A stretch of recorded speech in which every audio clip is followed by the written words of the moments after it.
మరొకసారి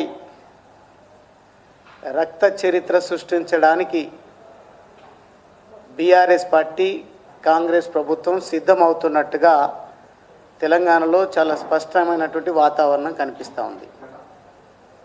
దీన్ని నేను పూర్తిగా ఖండిస్తూ ఉన్నా. ఒక విషయాన్ని ఈ సందర్భంగా గుర్తు చేయాలని కూడా నేను భావిస్తూ ఉన్నా. మనకు గుర్తుంది, సిద్దిపేటలో తెలంగాణ ఉద్యమం తీవ్రంగా నడుస్తున్నటువంటి సందర్భంగా ఒక నాయకుడు కిరోసిన్ పోసుకొని నిప్పంటించుకోవడానికి చాలా తీవ్రమైన ప్రయత్నం చేసిండు. దురదృష్టం, వారు చరిత్ర సృష్టించాలనుకున్నారేమో, కానీ అగ్గిపుల్ల దొరకలేదు వారికి. కానీ అద్భుతమైన భవిష్యత్తు కలిగినటువంటి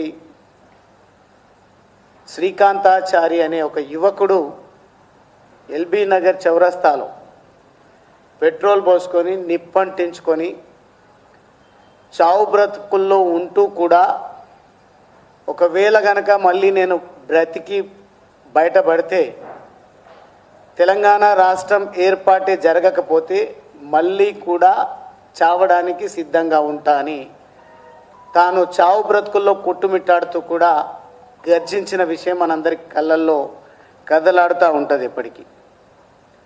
కానీ ఈరోజు నేను చెప్పినటువంటి విషయం అందరికీ అర్థమైంది అనుకుంటా. బీఆర్ఎస్ పార్టీ ఎప్పుడు త్యాగాల పునాదుల పైననే తమ రాజకీయ భవిష్యత్తును నిర్మించుకోవాలని భావిస్తూ ఉంటుంది.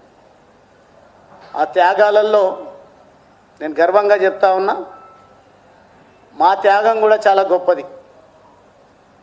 మేము వచ్చిన నేపథ్యం కానీ మాకున్న లక్ష్యం కానీ కేవలం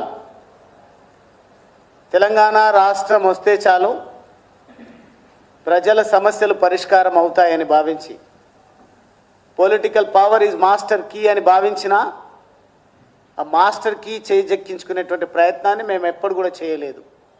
కారణం, కోట్లాది మంది తెలంగాణ ప్రజలు, విద్యార్థులు, యువకులు, మేధావులు, రైతులు, వివిధ కుల సంఘాలు, పేదలు, యావత్తు తెలంగాణ సమాజం అంతా కూడా తెలంగాణ రాష్ట్రం రావాలని భావించి ఒక రక్తపు బొట్టు కూడా చిందించకుండా ఉద్యమాన్ని నడిపిస్తామని నినాదాలు ఇస్తే, మార్గనిర్దేశనం చేస్తే నిజమని నమ్మి పోరాటాన్ని ప్రజాస్వామ్యబద్ధంగా ముందుకు నడిపించే ప్రయత్నం చేసిన అప్పుడున్నటువంటి ప్రభుత్వం నిమ్మకు నీరెత్తినట్టుగా వ్యవహరించడం, అదే మాదిరిగా మేమే గొప్ప నాయకులమని భావించినటువంటి వాళ్ళు ఇంట్లో ఉండి పిలుపునియడం, లేదంటే రెచ్చగొట్టే ధోరణిని అవలంబించి ప్రజలను, యువతను ప్రేరేపించడమే సరిపోయింది తప్ప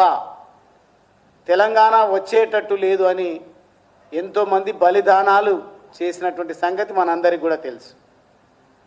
ఆ త్యాగాలు నిజంగా వృధా అయినట్టుగానే నేను భావిస్తూ ఉన్నా. రాష్ట్రం సిద్ధించింది, కానీ కాపలా కుక్కలా ఉంటా అన్నటువంటి వాళ్ళు ప్రభుత్వాన్ని నడపాలి, అవినీతి చేయాలి, లక్షల కోట్లకు పడగలెత్తాలనే లక్ష్యంతోనే ముందుకు పోయిండ్రు తప్ప తెలంగాణ ప్రజలు ఆశించినటువంటి సమాజాన్ని నిర్మించాలనే సంకల్పం వారికి లేకపోయినటువంటి కారణంగానే నాలాంటి నిబద్ధత కలిగినటువంటి ఎంతోమంది యువకులు, నాయకులు వివిధ దారులను వెతుక్కుంటూ వెళ్తున్నటువంటి పరిస్థితి. ఈరోజు మనం గనక శ్రీకాంతాచారి మరణాన్ని విశ్లేషించకపోతే ప్రమాదం జరిగేటువంటి అవకాశం ఉంది.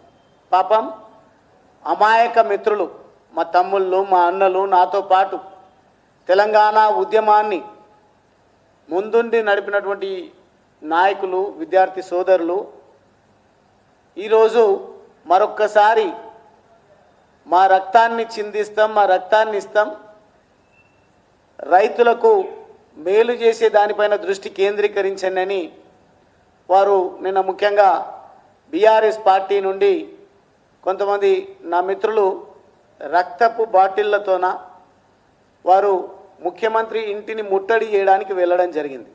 కానీ పాపం మా మిత్రులు గుర్తెరగాల్సినటువంటి అవసరం ఉంది. ఇదంతా కూడా ఒక డ్రామా, లోపాయికారి ఒప్పందాలతోన రేవంత్ రెడ్డి గారు, కాంగ్రెస్ ప్రభుత్వం, అదే మాదిరిగా బీఆర్ఎస్ పార్టీ అధిష్టానం డ్రామాలు ఆడుతున్నటువంటి సంగతిని గుర్తెరగకపోతే మీరు చూయించేటువంటి దారి ఏదైతే ఉంటుందో, నా అమాయక తెలంగాణ యువత, రైతాంగము, ప్రజలందరూ కూడా మరొక పోరుబాటలో అమరులు అవ్వడానికి అవకాశాలు ఉంటాయి. కాబట్టి అటువైపుగా వెళ్ళాల్సినటువంటి అవసరం లేదు.